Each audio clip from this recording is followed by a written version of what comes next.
Ousmane Mody la tudde comme ni ngeen ko xamee. Je m'appelle Ousmane Mody. Je dirige beaucoup d'associations d'éleveurs dans le département, la région et le pays. Je suis le président de l'APES. ma jiite association bi ñuy wax APES. L'APES, c'est une organisation d'éleveurs. C'est une organisation qui ne veut pas être cible ni bénéficiaire, mais comme acteur de développement aujourd'hui dans le département.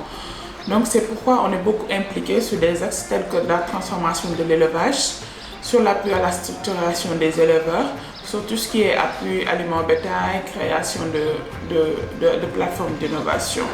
Le secteur de l'élevage constitue une priorité. Et c'est dans ce cadre-là que nous avons collaboré pour d'abord travailler sur l'amélioration, en tout cas de la capacité productive des éleveurs et leurs familles, dans le cadre de l'amélioration de leurs revenus. L'ASODIA, c'est une association qui regroupe l'ensemble des organisations professionnelles agricoles de la région Occitanie. En 2007, la région Occitanie, qui était en coopération avec la région de Saint-Louis, nous a sollicité pour intervenir sur le volet élevage laitier dans la région de Saint-Louis. Les vaches mangent bien. Leur propriétaire prend soin d'elles. Il a accès aux champs sans difficulté et les dames sont au marché. Ça, l'éleveur ne peut l'avoir sans culture fourragère. C'est pour ça que je dis toujours que les programmes sont bons, mais qu'il faut continuer à rajouter des cultures fourragères plus vastes. Déjà, on a eu une équipe qui était reconnue. Ça, c'est important de pouvoir avoir une équipe unie et reconnue pour intervenir sur le terrain. L'appui de Astel 2 a permis de renforcer les liens entre tous les acteurs de la filière aujourd'hui, notamment sur la filière laitière avec la plateforme lait de Dagana.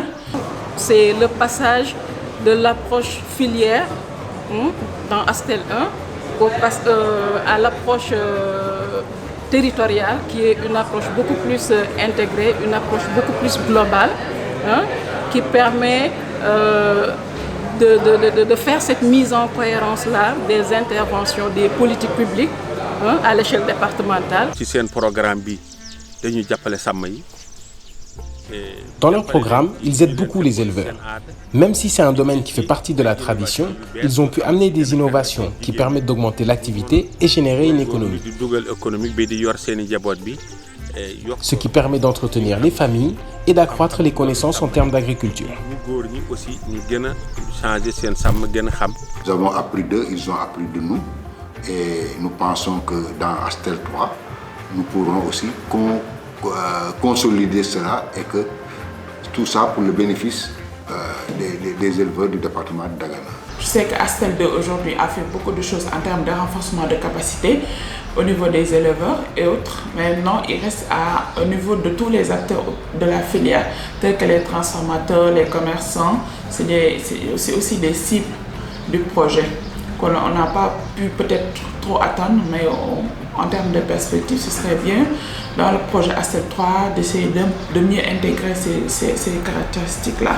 Ce serait bien quand même, dès le début, de prévoir cet appui financier-là à défaut d'assurer la mise en relation entre les communautés, les groupes et les institutions de microfinance. Les projets passent, mais les acteurs restent sur le terrain. Donc il faut qu'on arrive à préparer les acteurs à prendre la relève des activités qu'on a menées pendant toute cette phase du projet-là.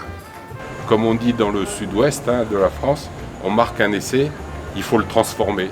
Et donc aujourd'hui, le programme de l'année 3, je dirais, travaillons à la transformation des résultats qu'on a pu avoir sur les deux premiers projets.